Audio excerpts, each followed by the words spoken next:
magazine Pluriel. Théophile Dandakou. Nous sommes au rendez-vous des 45 minutes. Les jeunes à l'école de la planification familiale. Les activités de la Journée internationale de la jeunesse se sont poursuivies hier par une conférence débat sur la santé reproductive.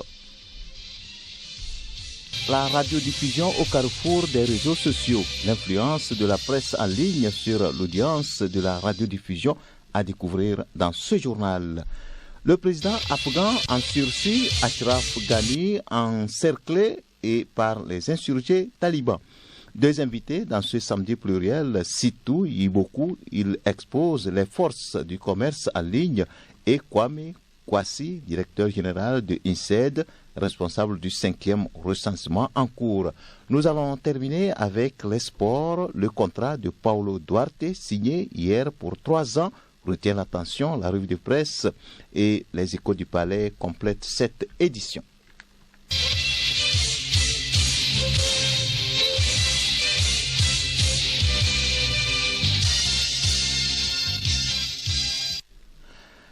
Comment apporter plus de recettes aux mairies? La question était au centre des échanges hier à Lomé. Les cadres de la Cour des comptes et du ministère de la décentralisation ont mené des débats sur le sujet. C'est dans le cadre du programme Prodégol.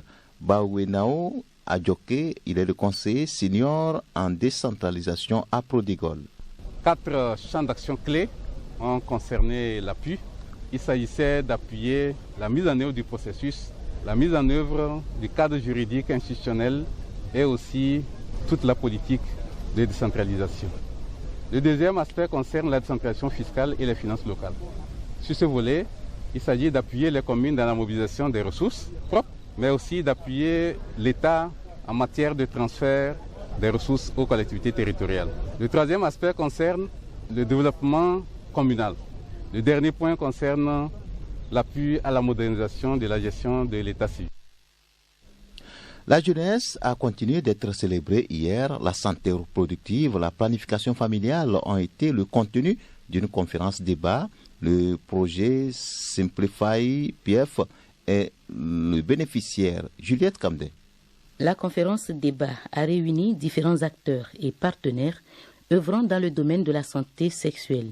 Il a été question de fournir des informations crédibles à ces acteurs pour la promotion de la santé sexuelle, reproductive et planification familiale des jeunes. Kwessan Djifa Isidore, président du réseau des jeunes ambassadeurs. Les jeunes doivent cerner tous les défis qui entourent la santé de la reproduction aujourd'hui, passant par les grossesses non désirées, les grossesses en milieu scolaire, passant par les décès liés aux avortements clandestins.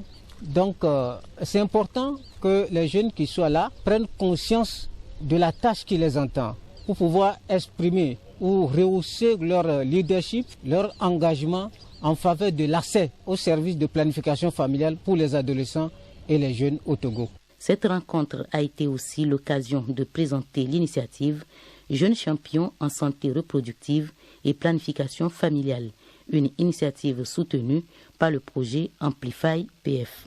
Dr Guédé Cyril, directeur pays du projet Amplify PF. Ce projet est un projet de santé de la mère et de l'enfant. Et une stratégie d'atteindre cette cible est l'amélioration de la santé des jeunes et des adolescents.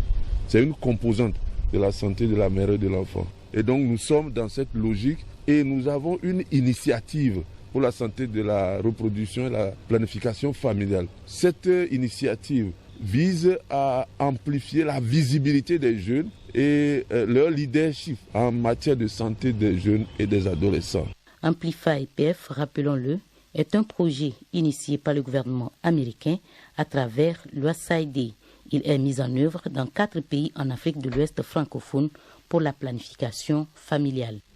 C'était le compte-rendu de Juliette Kamdé sur le projet Amplify PF.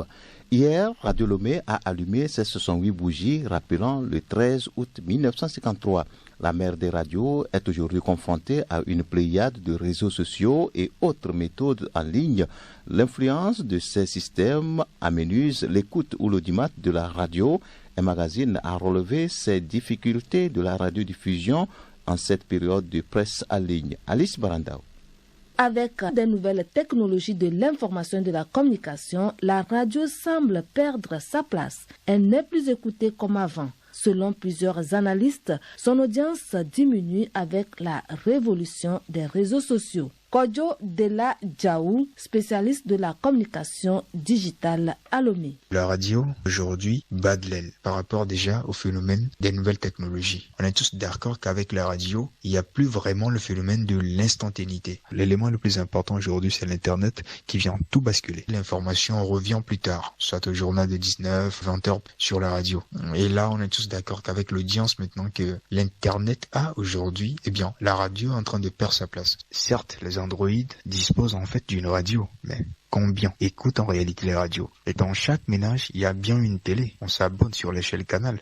Mais combien également de ménages disposent aujourd'hui d'une radio? Donc techniquement, il faut voir. Ça n'est plus vraiment accepté par la société. La réalité est bien là. La radio perd de plus en plus ses auditeurs. Comment donc l'adapter aux nouvelles technologies de l'information et de la communication? Retrouvons Kodjo Dela Djaou. C'est simple, la réponse elle est là. C'est justement l'adapter aux nouvelles technologies d'information et de la communication. Aujourd'hui, il y a ce qu'on appelle les applications mobiles. Beaucoup déjà de créateurs ou encore de chargés de programmes de radio aujourd'hui ont compris qu'il fallait en réalité avoir une application pour chaque radio. Et là, quand vous avez une application, ça vous permet, entre-temps, même si vous ratez un programme à la radio, 3 ou 4 heures après, avec l'application mobile, vous revenez en fait sur le programme de la journée et vous avez la possibilité de réécouter tous les programmes que vous avez loupés. À côté également, vous avez donc la radio aujourd'hui qui se raccorde avec la vidéo. Beaucoup de radios aujourd'hui ont cette possibilité d'avoir également le mode vidéo que vous pouvez suivre en même temps sur leur chaîne YouTube et tout. Et là, ce n'est plus la radio pour la radio, mais c'est de la radio en même temps qui est beaucoup plus dynamique, beaucoup plus vivace. C'est-à-dire que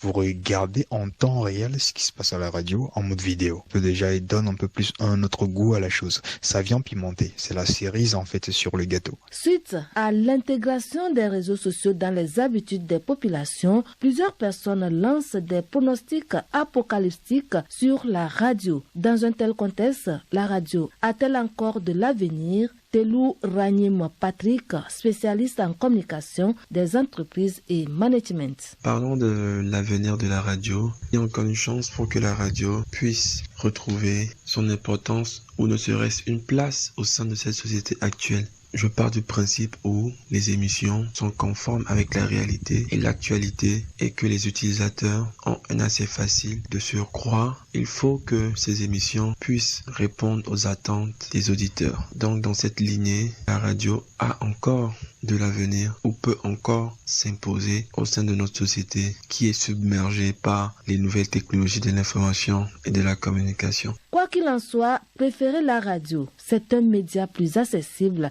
et tout ce qui est dit à la radio est réel et bien vérifié que sur les réseaux sociaux. La montée de la Sainte Marie au ciel est appelée Assomption. Cette fête des catholiques est célébrée tous les 15 août. Découvrons le sens de l'Assomption et les explications sur la date du 15 août dans ce magazine de Aimé Sougliman. La première en chemin, Marie, tu nous entraînes à risquer notre oui. Dormition et élévation de la Vierge Marie au ciel. Voilà pourquoi il faut fêter le 15 août selon les croyances catholiques. Père Jonathan Chabot, chevalier à la congrégation des chevaliers de Kogangomé. C'est le 1er novembre 1950 que le vénérable pape Pie XII a proclamé le dogme de la Vierge Marie montée en coriandre au ciel. Mais la tradition le disait depuis longtemps. Le pape a interrogé tous les chrétiens du monde par les évêques. Il a constaté que tous les chrétiens croyaient à ça. La tradition orientale parle de dormition, elle s'est endormie en Dieu. La tradition latine dit que Marie serait morte d'une forte fièvre et que les anges l'ont transportée au ciel. Mais de toute manière, les chrétiens sont témoins de ça. C'est pourquoi on a toujours continué de célébrer l'Assomption de Marie dans l'histoire de l'Église. La date du 15 août n'est pas un hasard. Même si c'est un dogme, elle a été instaurée par le pape Pie XII. Quelques fidèles catholiques s'expriment. Le dogme de l'Assomption de la Vierge Marie, Mère de Dieu, a été définitivement défini solennellement par Pie XII le 1er novembre 1950 et nous pouvons lire la formule dans la Constitution Magnificentissimus Deus. Le 15 août est choisi comme la fête de l'Assomption de la Vierge Marie parce que cette date serait celle de la consécration à Jérusalem de la première église dédiée à Marie, mère de Jésus, fils de Dieu, au 5e siècle, après le concile d'Éphèse en l'an 431. L'Assomption de Marie, qui est appelée Dormition dans la tradition orientale, est la croyance religieuse orthodoxe et catholique selon laquelle la Vierge Marie, mère de Jésus, n'est pas morte comme tout un chacun, mais est entrée directement dans la gloire de Dieu. C'est-à-dire qu'elle a été élevée dans la gloire céleste, de l'âme et du corps. C'est quelque chose de très très fort. Pourquoi est-elle célébrée le 15 ? Bon, pour aller plus loin, parler de l'Assomption revient à parler de tous les mystères qui sont reliés à cette dame-là. Ce mystère qui est relié à cette dame, qui parle d'elle, c'est une grande fête pour nous les catholiques parce que elle est notre mère et nous l'aimons pour cela. La Vierge Marie a été emportée au ciel par les anges, à la différence de son fils Jésus-Christ qui est monté au ciel lui-même. D'où la différence entre l'Assomption et l'Ascension. Père Jonathan Chabot. Marie a suivi de près les événements salvifiques de la vie de Jésus. Elle est montée au ciel. Comme le Christ a eu son ascension au ciel, Marie aussi fut emportée au ciel. La seule différence, c'est que le Christ est monté par sa propre force, sa propre puissance au ciel, l'ascension, tandis que la Vierge Marie fut emportée au ciel. La tradition parle des anges qui l'ont transportée au ciel. Bonne célébration à tous les catholiques dans le respect des mesures barrières.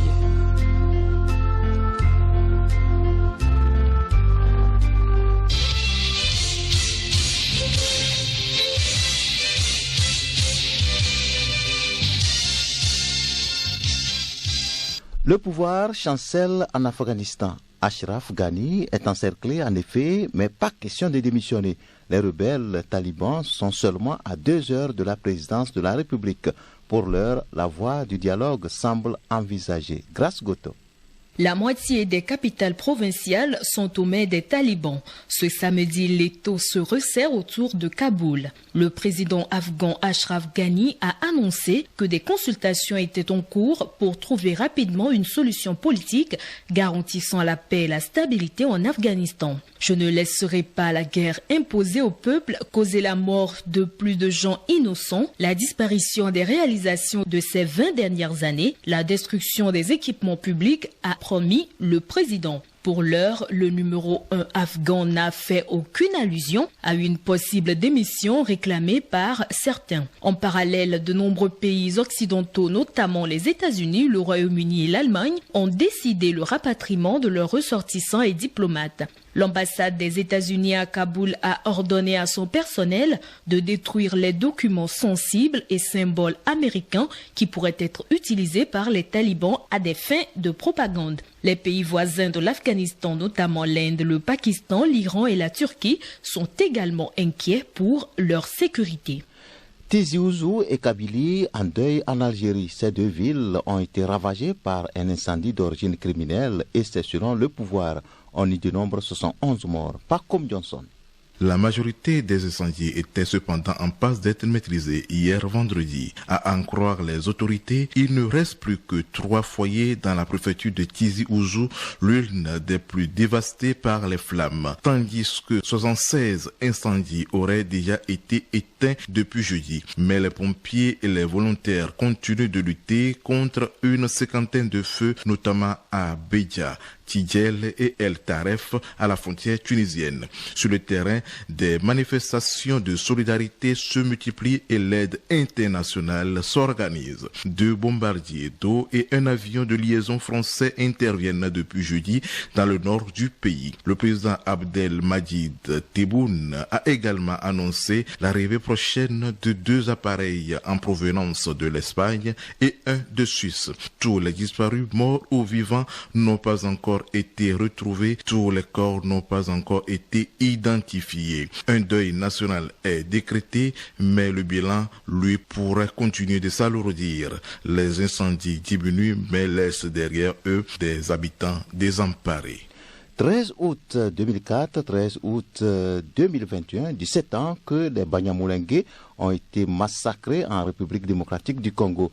L'heure est à la réclamation de justice.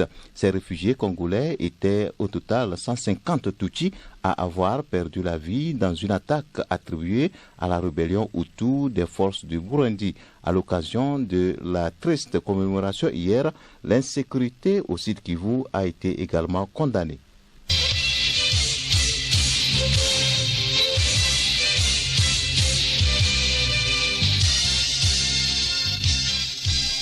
C'est le temps des invités. Le commerce en ligne au Togo peine à se développer malgré les efforts du gouvernement. Pour y remédier, l'association Togo Pride initie la semaine nationale dénommée e-commerce. Elle débute lundi prochain pour 14 jours d'exposition. Les plateformes e-commerce, celles de livraison, des paiements en ligne sont autant de sujets à aborder. Odette Pira est allée au fond de ce commerce en ligne. Elle a interrogé Sitou Iboku. Il est directeur exécutif Togo Pride, organisateur. Monsieur Sitou Iboku, bonjour. Bonjour madame. Le Togo va abriter du 16 au 29 la semaine du e-commerce. Dites-nous, qu'est-ce que le e-commerce? Le e-commerce, c'est le fait de pratiquer de commerce sur la base des outils innovants tels que Internet et faciliter l'accès aux produits et aux services aux acheteurs à travers les achats en ligne. Pour résumer, c'est le commerce électronique. Les marchés s'animent à peine à cause de la pandémie actuelle, le coronavirus. Pourquoi cette initiative en cette période de pandémie? Alors, effectivement, nous avons tous été surpris par la pandémie de la Covid-19 et depuis pratiquement un an, nous avons remarqué que toute l'économie a été en baisse à cause de la réduction de la mobilité des populations et cela a affecté effectivement tout ce qui était commerce traditionnel. Alors partant de là, nous nous sommes dit qu'il nous fallait quand même proposer des approches de solutions pour que nos compatriotes, nos mamans, nos jeunes qui exercent des activités commerciales puissent trouver un moyen ou bien un canal de pouvoir écouler leurs articles. Donc, nous nous sommes dit que le e-commerce était en partie la solution et nous avons commencé par travailler sur un projet qui est aujourd'hui en phase finale et qui s'intitule la semaine du commerce au Togo. Et à travers cette semaine, nous avons voulu d'abord référencer les acteurs du commerce électronique, c'est-à-dire que tous les jeunes, toutes les femmes, tous les citoyens qui ont des plateformes destinées à vendre quelques produits ou services en ligne. Alors, à travers cette semaine, nous avons voulu les rassembler et faire la promotion de leur plateforme afin que le grand public puisse être au courant de l'existence de leur plateforme dans un premier temps et savoir quels sont les produits que ces promoteurs-là vendent au travers de leur plateforme. Qu'est-ce qui est prévu durant ces 2 semaines et quelle est la population cible? Très bien. Au cours de ces 2 semaines, et effectivement, comme vous l'avez relevé, nous avons dit la semaine du e-commerce, mais en réalité, ça se passe sur 2 semaines. La première semaine est dédiée aux formations au panel sur ce qu'on va appeler généralement les bonnes pratiques en matière de e-commerce. Et la seconde semaine est dédiée aux transactions commerciales en ligne. Donc, la première semaine, les populations et les acteurs du e-commerce, notamment les plateformes e-commerce, les plateformes de livraison, les acteurs de l'intégration de services de paiement mobile ou de services de paiement numérique en général, ainsi que toutes les populations, les utilisateurs des plateformes vont être formés à travers 2 formations qui vont être diffusées en ligne. Ça va se passer en présentiel et aussi en ligne sur les bonnes pratiques du e-commerce. Alors, ceci étant la première semaine. La deuxième semaine, tout ce qui est transactions commerciales, c'est-à-dire les achats réels et ventes réelles en ligne vont s'opérer. Et nous allons voir effectivement si la première semaine qui a été dédiée au panel de formation a contribué à ce que les gens comprennent les processus d'achat en ligne ainsi que les mécanismes qui entourent le commerce électronique. Dites-nous quelles sont les stratégies mises en place pour accompagner l'accès au site, l'achat et la livraison. Nous avons référencé un certain nombre de plateformes qui sont partenaires de l'événement et les achats vont s'opérer au travers de ces plateformes-là. Donc nous avons une marketplace qui s'appelle African Value qui référencie et qui regroupe toutes ces plateformes-là qui participent à la semaine du e-commerce afin de donner un accès plus facile aux populations. Donc, si vous voulez voir rassembler toutes ces plateformes en un seul endroit, donc vous allez sur African Value, www.african-value.com et vous allez voir les plateformes et leurs articles là-bas. Donc, naturellement, si vous êtes intéressé par un article, vous pourrez procéder à l'achat et les compagnies ou bien les plateformes de livraison s'occupent de vous livrer à l'adresse que vous auriez indiquée pour recevoir votre article. Vous avez parlé au programme de cette semaine également des séances de formation. Dites-nous qui en sont les bénéficiaires, quel est le contenu et pourquoi cette formation? Il y a 2 formations et 3 panels. Les formations sont non seulement destinées aux acteurs de l'écosystème du commerce électronique, c'est-à-dire les plateformes e-commerce, plateformes de livraison et les opérateurs qui intègrent les services de paiement, pour leur permettre en réalité de voir comment définir les meilleures stratégies en rapport avec le modèle économique de leur plateforme. C'est de savoir, par exemple, comment est-ce que je souhaite qu'un article acheté sur ma plateforme puisse être livré et quand, par exemple, le client n'est pas satisfait, quelles sont les conditions dans lesquelles je peux reprendre l'article et retourner l'argent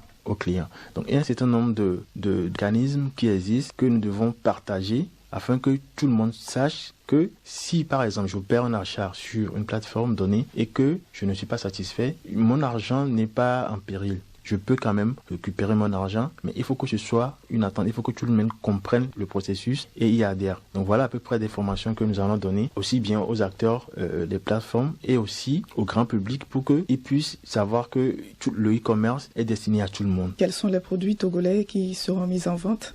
Il y aura tous les produits togolais, tous les produits qui sont développés sur le territoire, mais aussi des services. L'artisanat. Les produits essentiellement de l'agroalimentaire, mais aussi les produits de l'artisanat et même des œuvres littéraires, livres que les Togolais éditent et seront disponibles au cours de cette semaine pour achat. Qui sont appelés à exposer leurs produits et comment s'approvisionner? Oui, en réalité, chaque plateforme dispose déjà de ses partenaires fournisseurs de produits. Donc, ça va être pareil. Nous, ce que nous faisons, c'est à peu près, en quelque sorte, de l'interfaçage. Nous constituons une interface pour donner plus de visibilité aux plateformes existantes déjà, pour qu'un plus large public puisse accéder à la variété des produits qui sont déjà sur cette plateforme-là. Il y a des producteurs, des transformateurs, des artisans qui produisent et qui exposent leurs produits et les articles à travers des plateformes déjà existantes. Donc, c'est cette plateforme-là que nous allons nous charger de vulgariser afin que le grand public puisse trouver les articles recherchés. Et j'ajoute qu'il ne s'agit pas exclusivement des produits togolais. En tout cas, tous les produits commercialisables, tous ceux dont les Togolais ont besoin. Aujourd'hui, si je cherche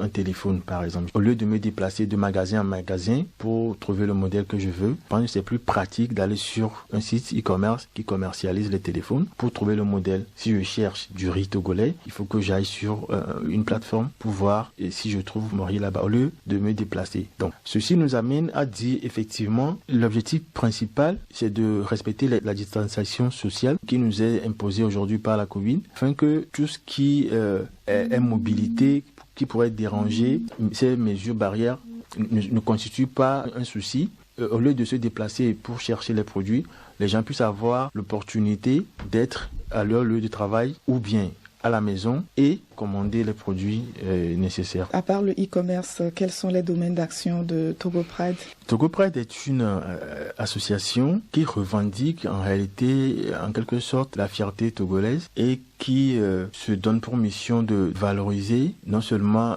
nos cultures, de valoriser nos produits, nos services et aussi nos talents. Donc, nous devons aujourd'hui dans le concert des nations nous affirmer en tant que nation togolaise et faire valoir nos valeurs sur le plan national et international. Donc Togo Pride est là pour accompagner tout ça et défendre les valeurs togolaises. Pour terminer, où se tiendra le lancement des travaux et quels sont les sites retenus pour cette semaine? Les travaux débutent le lundi 16 août 2021, le lundi prochain, et au siège de EcoBank à Blogami. Donc le 16, il y aura l'ouverture officielle en présence des parrains de l'événement. Et donc nous rappelons que l'événement est coparrainé par le ministère en charge du commerce et le ministère en charge de l'économie numérique en collaboration avec le ministère du développement à la base. Profitons de ce micro pour remercier tous nos partenaires qui nous soutiennent.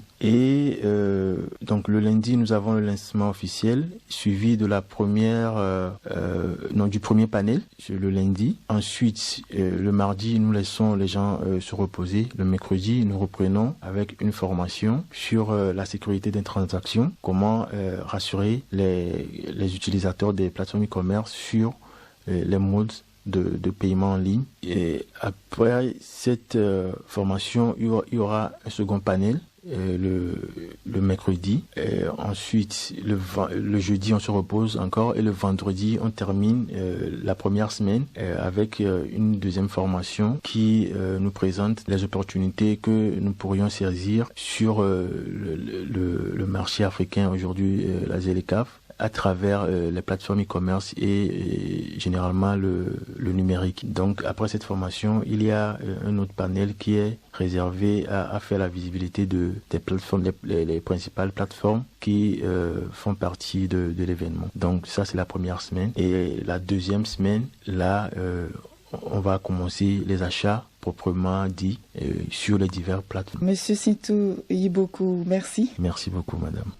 Autre événement qui va bientôt commencer, le 5e recensement général de la population et de l'habitat. Radio Lomé est allé aux informations. Le contenu et le déroulement de cet enrôlement ont guidé les questions de Geneviève Bognon. Elle a eu comme interlocuteur Kwame Kwasi, directeur général de l'INSED. Monsieur Kwame Kwasi, bonjour, vous êtes le directeur général de l'Institut national de la statistique et des études économiques et démographiques INSED et vous êtes en même temps le coordonnateur du 5e recensement général de la population et de l'habitat. Qu'est-ce qu'un recensement?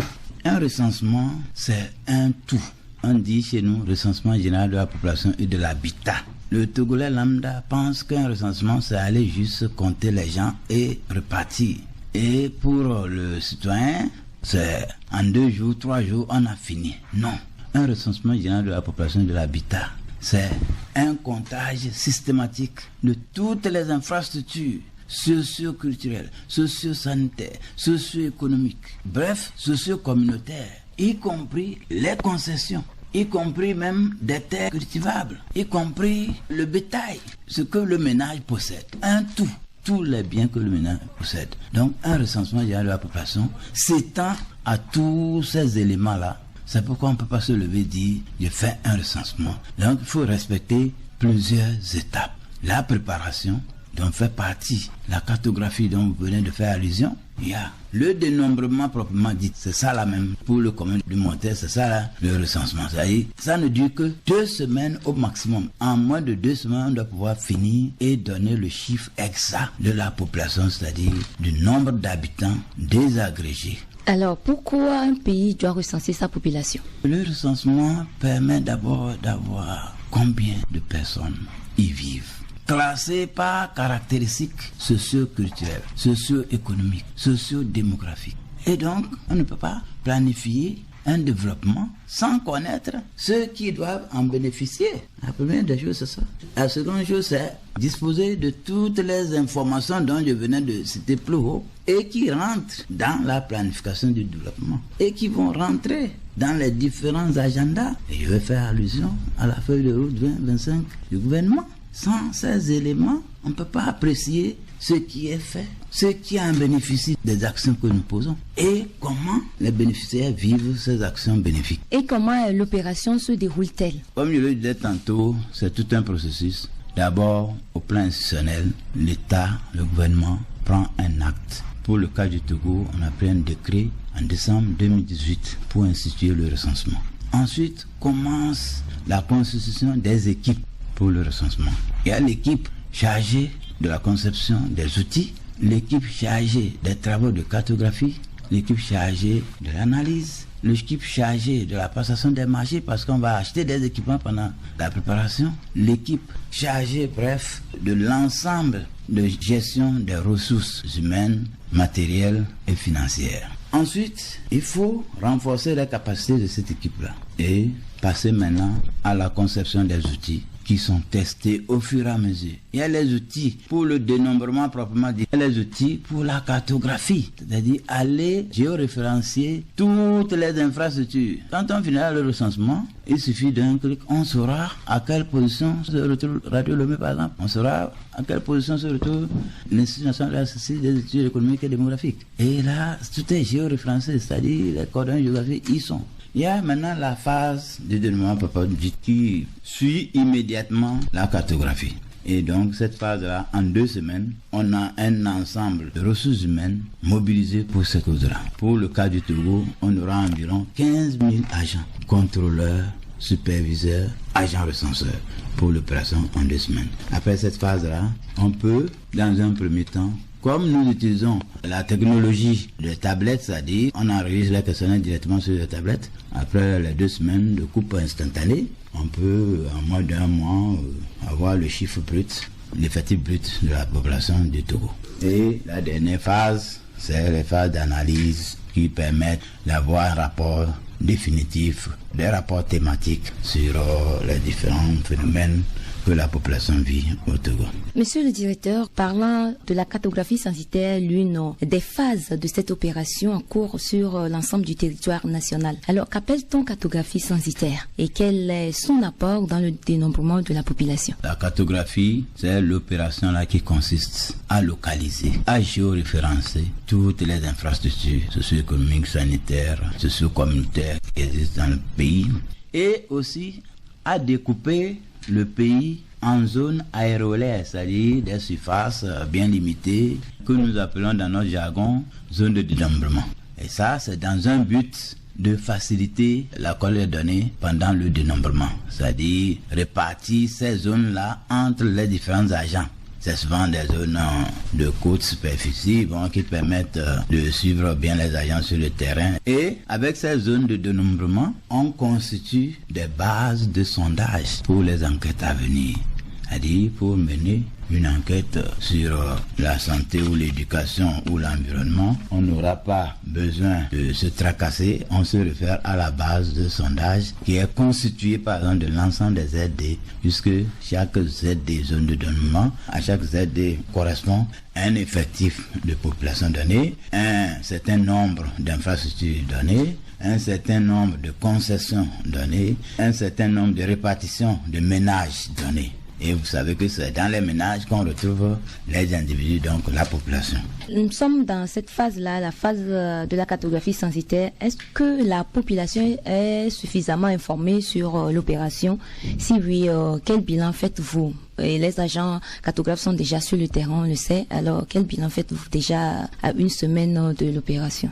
Merci pour cette question. Ça m'amène vers les aspects de sensibilisation dont je n'avais pas parlé peut-être. Disons que pour porter l'information à la connaissance de la population, nous avons commencé par l'installation des comités locaux du recensement. Un comité local du recensement s'identifie à une préfecture et à l'ensemble des mairies que cela peut comporter. C'est pour dire que dans le comité local de recensement, il y a le préfet qui est le président et le maire chef-lieu de la préfecture est le vice-président. Et tous les maires aussi sont membres, y compris les forces de sécurité, la TOP, sont installés dans les préfectures. Donc vous voyez déjà que en s'appuyant sur les préfets, les chefs traditionnels aussi font partie. C'est déjà une première porte d'entrée que nous avons utilisée pour atteindre la population. Ensuite, après l'installation des comités locaux de recensement, nous avons pris soin, avec même votre contribution, de sillonner les différentes régions du pays, en associant aussi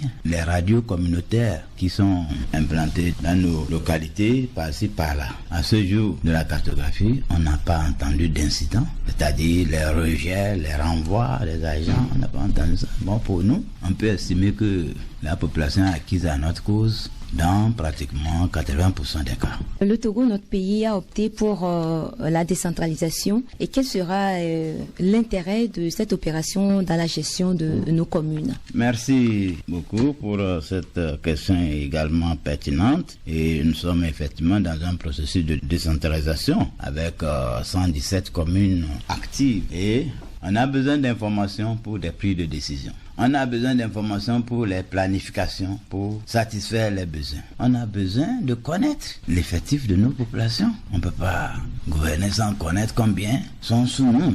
Donc, on a besoin de tout ça là. On a besoin de savoir quelle commune est équipée de quoi, en quoi. Il veut parler des infrastructures socio-sanitaires, socio-communautaires, etc. Et on a besoin de tout ça là pour nos communes. Et avec cette décentralisation, nous mettons l'accent sur la production de l'information au plus fin niveau. C'est-à-dire, on a les informations au niveau global du pays, on a au niveau région, on a au niveau préfecture, on a au niveau commune, et on a au niveau canton et village. Donc vous voyez, nous faisons un effort et on le fera pour le cas de ce recensement qui est basé sur les tablettes. On le fera pour que au plus fin niveau du territoire, on ait toutes les informations qu'on a collectées. Autrement dit, les communes disposeront non seulement d'un effectif de l'ensemble de leurs différentes composantes en termes de canton, en termes de village, mais aussi des différentes infrastructures qui y sont implantées. Et là, ils sauront qu'il y a telle insuffisance dans telle localité et pourront donc lutter avec l'appui bien sûr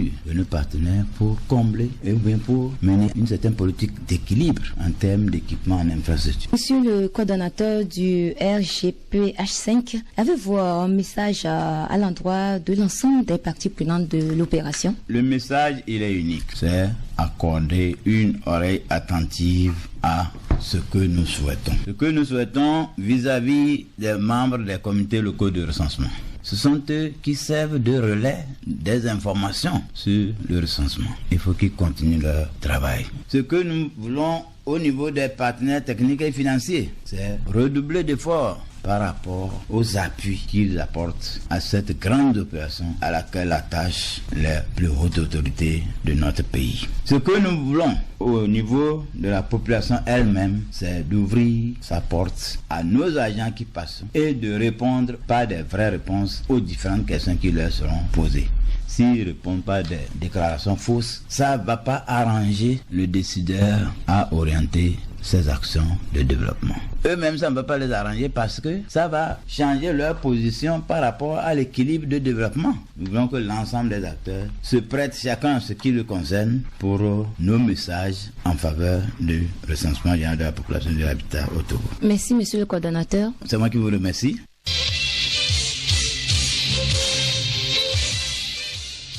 Des salariés en prison, quelques 5 employés de l'Office togolais des recettes ont été accusés de détournement de fonds publics. Comme conséquence, ils ont été condamnés à des peines de 6 et 7 ans de réclusion criminelle. Retour sur les faits dans les Échos du Palais, Hélène Assabi.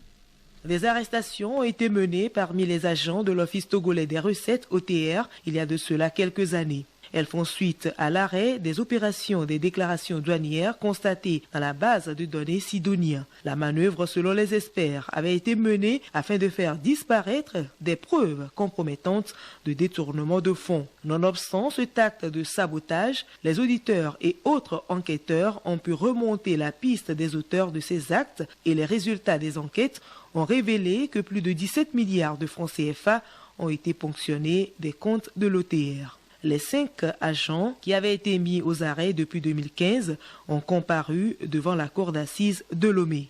À la barre, les accusés ont tous avoué avoir détourné chacun 8 millions de francs CFA, une somme que réfute l'OTR, estimant que le préjudice s'élève plutôt à 17 milliards de francs CFA. Le rapport de l'audit fourni par l'Office a été réalisé sur la période de 2008 à 2012, alors que les accusés ont été recrutés en 2011, ce qui voudrait dire que d'autres employés aussi se donnaient à cet acte de détournement des deniers publics au sein de l'institution. En conclusion, les 17 milliards volés ne devraient pas être attribués à ces 5 individus, a révélé Maître Kelouani Malia, membre du Collège des avocats de la défense. Mais le jury n'a pas trop fait cas de cette plaidoirie, reconnaissant au final la culpabilité des 5 prévenus qui ont été condamnés à 6 et 8 ans de réclusion criminelle et à payer à l'OTR la somme de 17 milliards de francs CFA.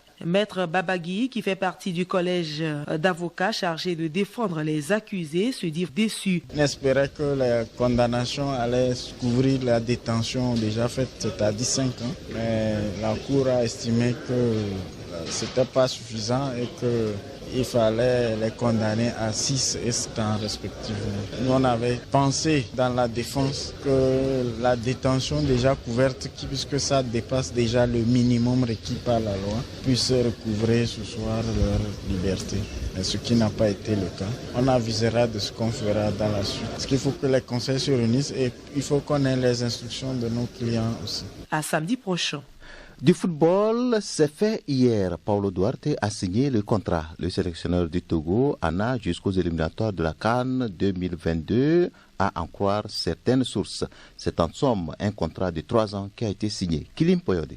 La cérémonie s'est déroulée au siège du ministère des Sports et des Loisirs en présence de la ministre Lydie Bessi-Kama en charge des sports et du président de la Fédération togolaise de football, le colonel Guy Akpovi. Pour rappel, l'ex-sélectionneur des étalons du Burkina Faso a été choisi après un appel à candidature. Il succède ainsi à Claude Leroy et a la lourde mission de qualifier le Togo pour les échéances à venir.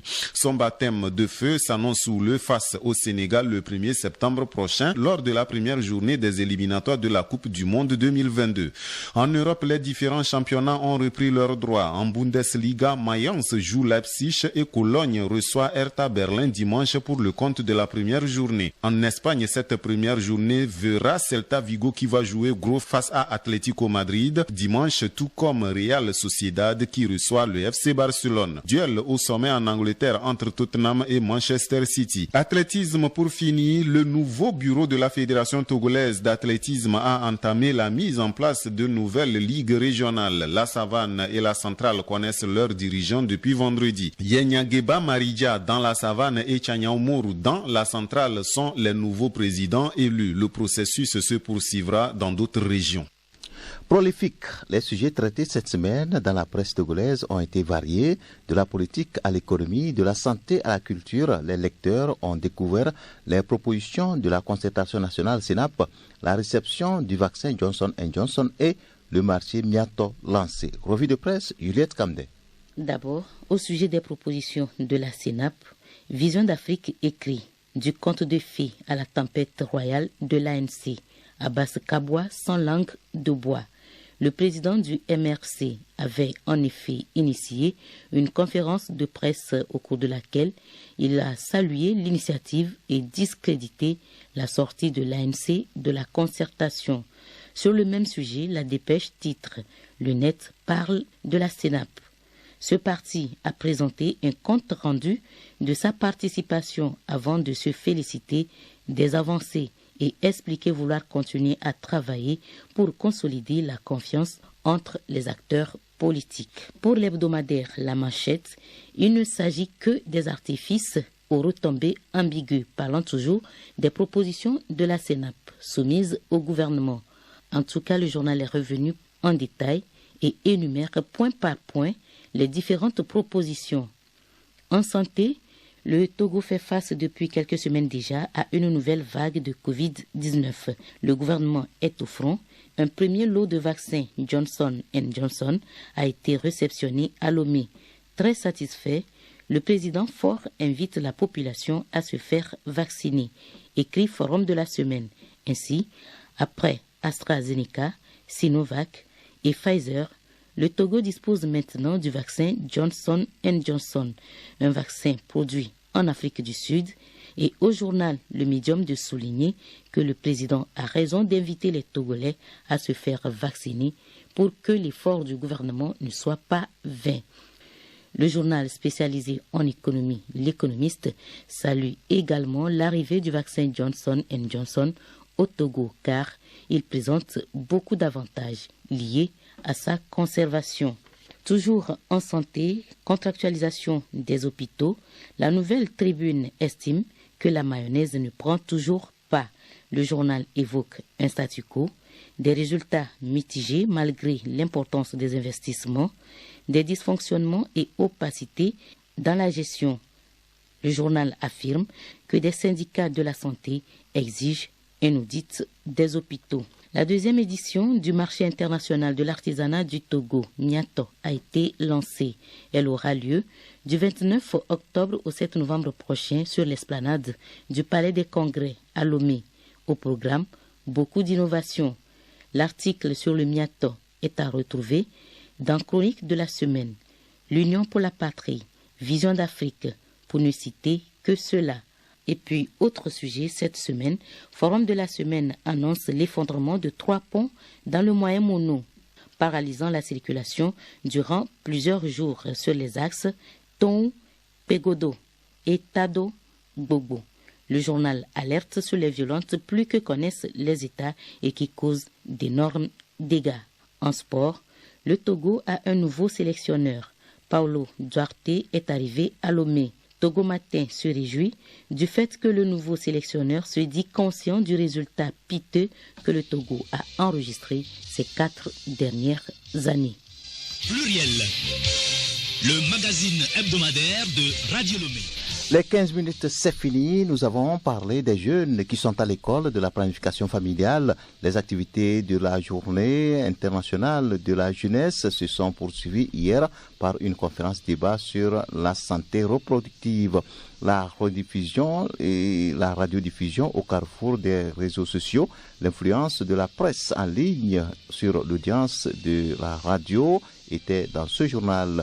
Le président afghan en sursis, Ashraf Ghani, est encerclé par les insurgés talibans. 2 invités dans ce samedi pluriel, vous avez écouté Sitou Yiboku qui organise une semaine de e-commerce et puis Kwame Kwasi qui a détaillé ce qui sera fait dans le prochain recensement. Les sports, le contrat de Paulo Duarte vous a été proposé. Les 45 minutes, c'est donc fini.